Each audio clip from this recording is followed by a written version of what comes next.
tuntutan kita? Baik, hari ini tuntutan kita adalah dari kasus yang ada, pemerintah kota dalam rencananya dan sampai hari ini sudah diproses menganggarkan dana hibah 11 miliar kepada Kejaksaan Tinggi Bengkulu.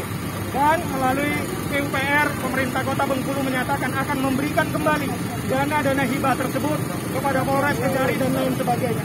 Ini yang kita kawal bersama, bahwa ingin kita sampaikan Helmi Dedi perlu belajar kembali amanat konstitusi.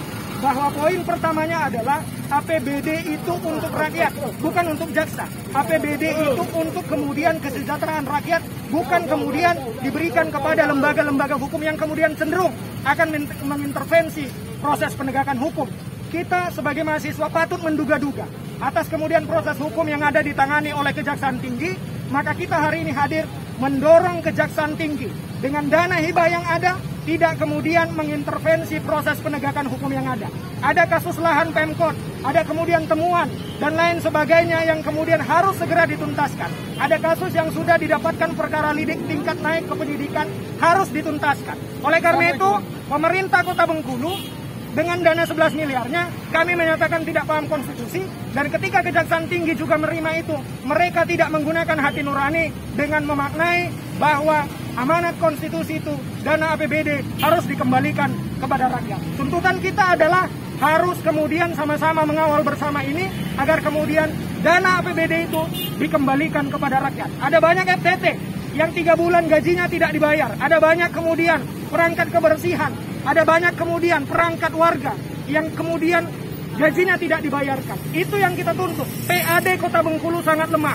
Tetapi kemudian apa? Pemerintah Kota Bengkulu tidak memfokuskan anggaran yang meningkatkan kesejahteraan rakyat. Saya kira itu. Oke Bang, dari pihak Pemkot sendiri seperti apa tanggapannya Bang? Pihak Pemkot kemudian kita akan tanyakan kembali, dan proses itu hari ini kita sampaikan dengan statement kita, akan sama-sama kita kawal bersama mendesak pemerintah Kota Bengkulu untuk kemudian membatalkan dana hibah tersebut. Pemkot tidak ada statement kemudian hari ini sampai hari ini untuk membatalkan. Mereka sibuk dengan aksinya untuk kemudian memberikan dana-dana hibah ini kepada aparat-aparat penegak hukum lainnya. Tentu sebagai masyarakat kita patut menduga, jangan-jangan kemudian ada intervensi, ada apa di balik ini semua. Kenapa APBD dengan pendapatan asli daerah yang kecil, dengan kebutuhan yang banyak masih harus dikerjakan, tetapi diberikan kepada penegak hukum? Pertanyaan besarnya adalah itu. Siapa nama lengkapnya? Budi Sumarmata. Tadi sudah dijelaskan. Sudi. Tujuannya untuk pelayanan masyarakat itu gimana itu Pak?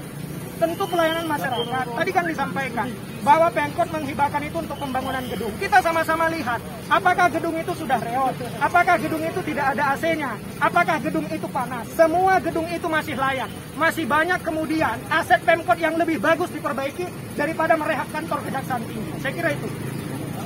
Jadi nggak butuh rehab? Bukan tidak butuh, tetapi belum waktunya dan belum saatnya di pandemi ini, dan kemudian diberikan dana hibah itu dengan kondisi saat ini. Tidak pas waktu itu. Meskipun itu pengoptimalan pelayanan. Betul, pengoptimalan pelayanan tidak harus dengan gedung yang mewah. Apalagi hari ini situasi pandemi COVID-19, Mas.